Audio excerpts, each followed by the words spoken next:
Hi, and thank you so much for joining us today.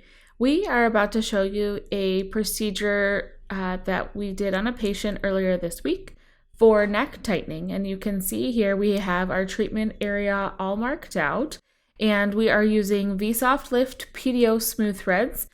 We are actually using 29 gauge by 40 millimeter twisted threads. And that thread is literally twisted around your needle. And this thread is going to stimulate the most collagen out of any of the other PDO smooth threads.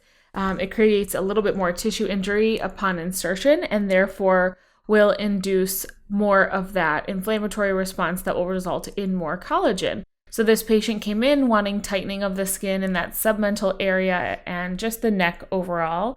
This is her third treatment of PDO smooth threads in the neck.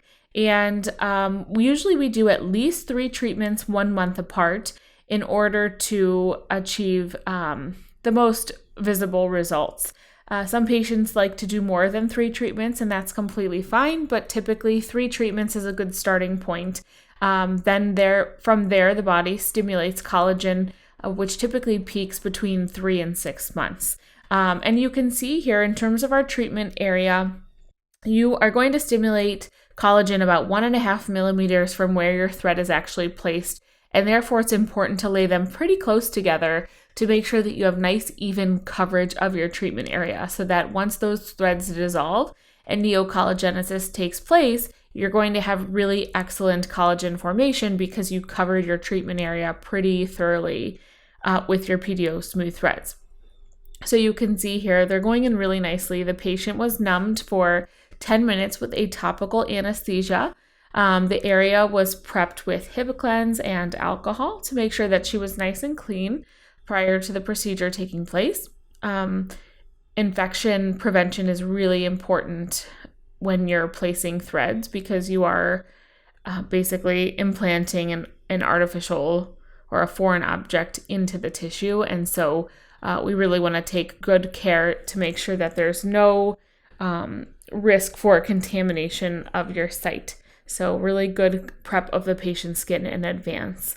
And now we're just coming around to that lateral neck just to make sure that she has nice equal neocollagenesis or collagen formation around her entire neck. I didn't want to treat just the central area and then neglect the sides. So we're just throwing in about 5 threads on each side of the neck. And that will be all for today for her. She will come back in 3 months, which would be 6 months from her initial treatment, and we will see how she responded to the threads at that point, and then perhaps decide to start another series if that is necessary. So thank you so much for watching. We hope to see you in a Smooth Threads PDO training course soon.